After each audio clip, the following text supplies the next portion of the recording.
Nasa fact-finding stage pa lamang umano ang Office of the Ombudsman sa mga aligasyon laban kina Senador Chis Escudero at Senador Joel Villanueva kaugnay ng flood control scandal. Patuloy pa ang pangangalap ng ebidensya ng tanggapan upang matukoy kung may sapat na batayan para isulong ang mareklamo laban sa dalawang senador. Samantala, nasa preliminary investigation na ang reklamo laban kay dating House Speaker Martin Romualdez. Hintayin pa ng ombudsman ang kanyang counter-affidavit o depensa bago makapagpalabas ng resolusyon sa kaso. Dahil sa mabagal na pag-usad ng ilang kaso, may mga nagtatanong kung bakit tila mas nauuna pang nakasuhan ang ibang personalidad na hindi naman umano nadadawit sa flood control anomaly. Kabilang dito si dating Congressman Mike Defensor na nagpahayag ng pagkadismaya sa tila mabagal na pag-usad ng kaso laban kay Romualdez. Dapat isunod na nila, nauna pa kami. Ngunit ayon kay Remulla, hindi maaring madaliin ng ombudsman ang proseso dahil kailangang tiyaking sapat at matibay ang ebidensyang ihaharap sa korte. Anya mas mahalagang maihanda ng maayos ang kaso kaysa magsampa agad ng reklamo na maaring hindi mapanindigan sa paglilitis. Sistema ng sistema ng batas natin yan eh. And kahit nasabihin mo sa akin, bilisan mo yan, pag hindi kompleto yan, hindi ko ha-file yan. Hindi pwedeng fa-file mo, weaponize mo. Dapat dyan, pag final mo, kaya mo nang panindigan. In fact, ang prinsipyo gusto namin manaig dito, pag nag-file kami ng kaso at humingi kami ng continuous trial, i-grant, ready na yung lahat ng ebidensya. Para wala nang mawawalang ebidensya, wala nang mawawalang testigo, tapusin namin kagad yan.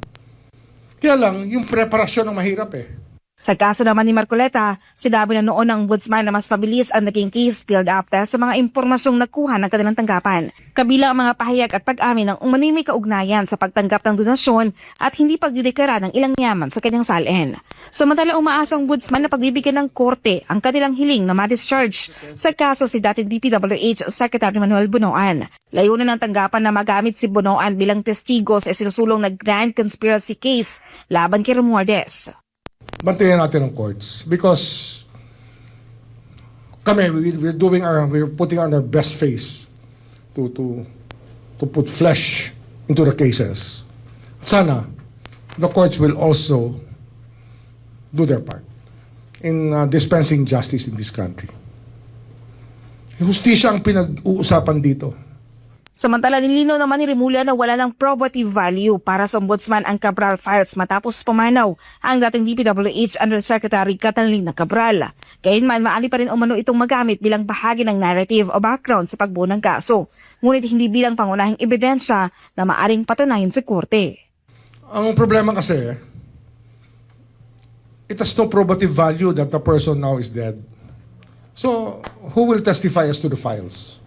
Wala na eh. Technically, as if it doesn't exist. You can probably use it as a narrative, as part of a narrative, but supported by other evidence rather than the files.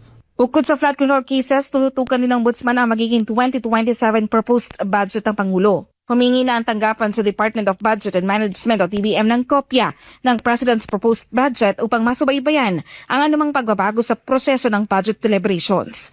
Ang kay Remulla, mahalaga ang monitoring upang matiyak na walang lalampas sa mga pondong isinumite at inaprobahan sa ilalim ng proposed budget ng Malacanang. We prepared a letter to the DBM already to give us a copy of the President's proposed budget. And any changes there, we will notice, we will study, and we will make sure that nobody goes beyond what is submitted by the President.